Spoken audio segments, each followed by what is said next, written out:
Alors oui, mais du coup, là, je vais vous présenter le composant T-Edge Browser. C'est un composant qui est fourni à partir de la 10.4.0. C'est un composant VCL qui vient en supplément du T-Web Browser, en fait, et qui aura peut-être certainement vocation à le remplacer un jour. Le T-Web Browser, c'est le composant qui encapsulait en fait le moteur d'Internet Explorer euh, et qui permettait comme ça d'afficher des pages web dans un formulaire Delphi.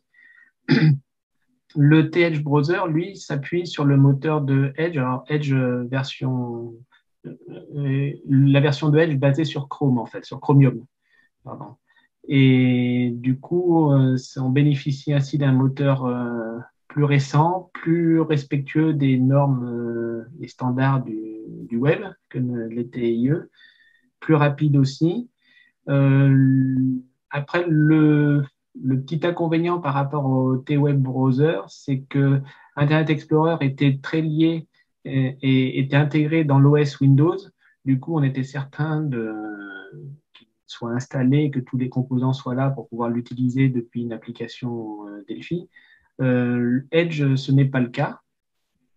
Et du coup, il y a il y a deux prérequis à avoir. C'est avoir Edge basé sur Chromium d'installer sur le poste de travail sur lequel on va placer notre application.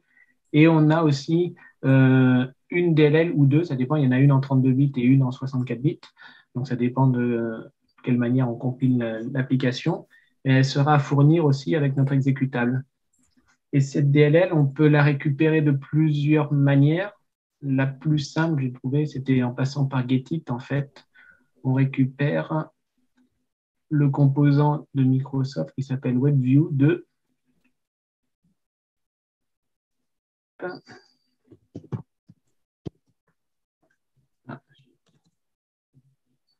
WebView. Voilà, il l'a proposé. Alors moi, il est déjà installé, mais on peut, voilà, on installe par Getit ce package-là et ça descend du coup, entre autres, les deux DLL nécessaires, une du coup en 32 bits et l'autre en 64 bits.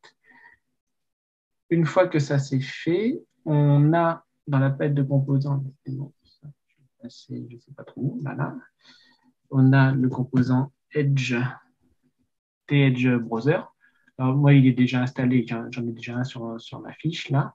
C'est un petit projet tout simple hein, en VCL. C'est un petit moment que je n'avais pas fait de VCL, mais c'est un tout petit projet très simple. On, pour manipuler un peu le composant T-Edge Browser. Donc, si vous êtes déjà habitué à utiliser le T-Web Browser, euh, il va y avoir beaucoup de choses qui vont se ressembler. Hein, les méthodes pour aller naviguer dans l'historique précédent, suivant, recharger la page, ce sont les mêmes noms de méthodes, exactement on trouve les mêmes choses. Il y a des petites choses nouvelles et il y a des choses qui n'existent plus. Je n'aurais pas, non, là, je l'aurais pas là. C'est pas grave. Et il y a dans la doc officielle d'Embarcadero sur l'utilisation du T-Edge Browser, il y a tout un tableau qui liste voilà, ce qui existait sous le T-Web Browser et voilà ce qui existe maintenant dans le T-Edge Browser, tout un tableau comparatif. Le T-Edge Browser, je vais démarrer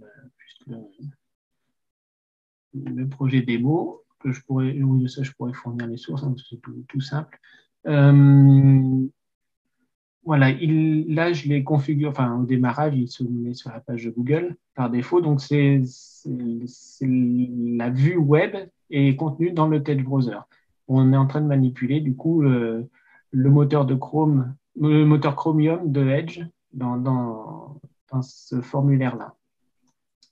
On peut aller sur un autre site, je ne sais pas, on va aller chercher, par Tiens, exemple, développeur Pascal, par exemple. Voilà. Et du coup, ben là, j'avais implémenté les boutons. Ah, j'ai pas mis à jour les hints, c'est pas grave. Les boutons précédents et suivants, par exemple, on peut recharger la page. On peut saisir, là c'était mon exemple, soit on tape sur Entrée, soit on appuie sur le petit bouton Go aller à l'URL qui est sélectionnée. On peut prendre une photo du contenu web. Hop. Par défaut, on ne peut générer que des photos, des images au format PNG ou JPEG.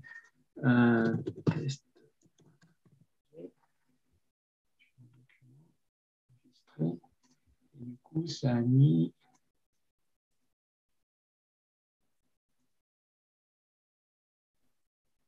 Voilà, ça, on peut faire une capture d'écran du contenu web. On peut jouer sur le zoom de la vue du site web. Donc, je vais en mettre 100%.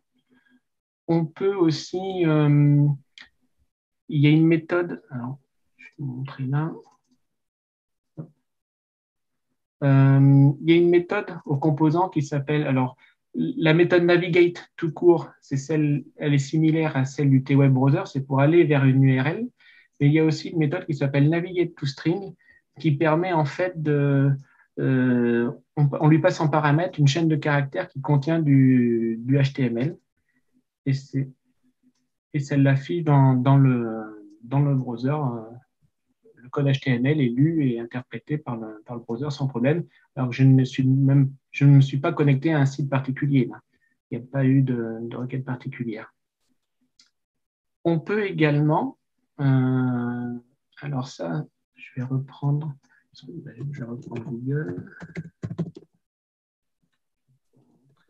On peut également jouer.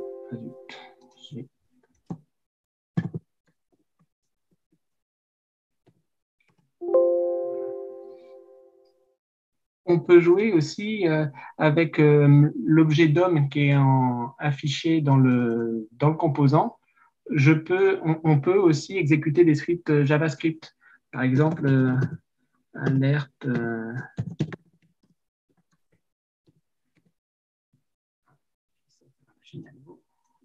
Exécuter. Voilà, l'alerte a été générée par le composant T-Edge Browser. Je peux aussi faire accéder aux éléments. Voilà, les cookies qui sont positionnés par ce site-là. Je peux aussi, alors là, il va falloir que je retrouve ma syntaxe. Je ne sais plus où j'ai mis le fichier du test.html. Il est là. Hop.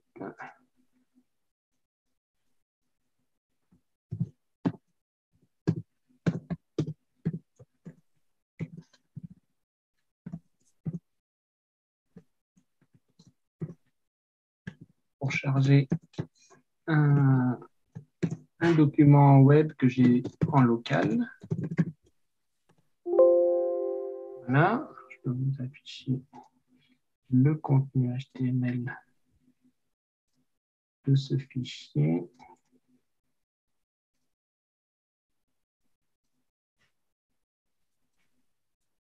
Hop. Donc, un petit fichier HTML tout simple. Hein. Pour montrer, là, j'ai une div avec un ID, mais je peux aussi modifier à chaud, get.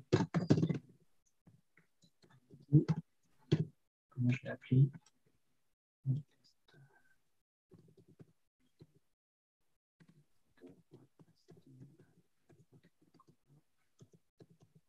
Égal.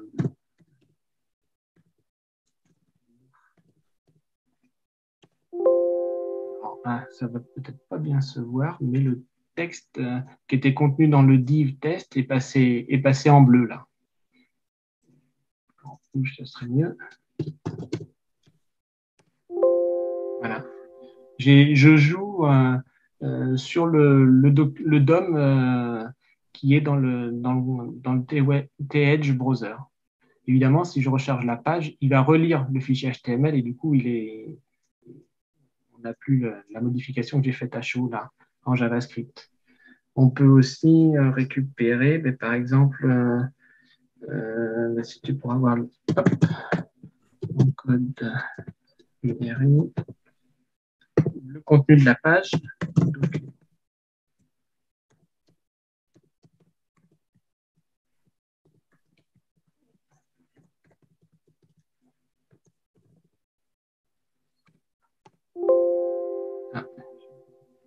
quelques lignes.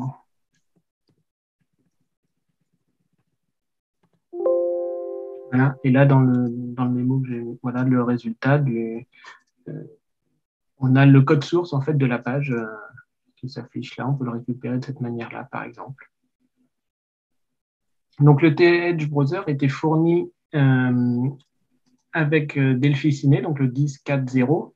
Il a été amélioré, enfin un petit peu modifié dans cette version-là, dans le sens où ils ont amélioré la gestion des fichiers en cache et il les supportait avec les versions officielles de Edge sur Chrome aussi. Alors qu'à l'époque de la sortie de 10.4.0, c'était qu'une version bêta encore de Edge Chrome qui était présente.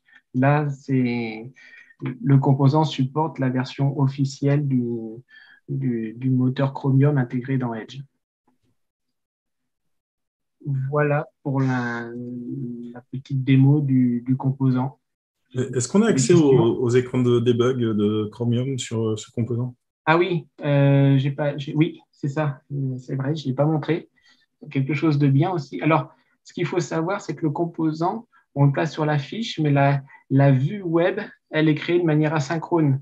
Il y a, il y a un événement sur le composant qui nous permet de savoir quand est-ce que la vue a été réellement créée pour être notifié de Create Web View Complete. Voilà. Et oui, c'est que je mets juste près dans la barre des tâches quand c'est terminé. Et là, en plus, après, il va charger la page de Google et du coup, je indique de mettre page chargée, mais voilà, il y a un petit temps à la création de la vue, en fait. Et il faut, dans l'événement Edge Browser Create Web View Complete, on est certain que quand on passe dans cet événement-là, la vue a bien été créée. On a créée de manière asynchrone, voilà, pour être certain qu'elle soit créée. Et là, en fait, quand on a le focus dans la vue, dans le composant TEdge Browser, si je fais un clic droit, j'ai le menu contextuel en fait du navigateur Edge et j'ai inspecté. Et là, du coup, c'est les DevTools du Edge Chromium. Et du coup, voilà, il y a beaucoup plus d'options, c'est beaucoup plus fourni, on va dire, que ce qu'il y avait dans IE, dans Internet Explorer. Après, je ne suis pas un grand spécialiste du debug et sur Chrome comme ça. Voilà. Mais on a effectivement accès aux outils de dev de Chrome. Voilà pour la petite présentation du composant TEdge Browser.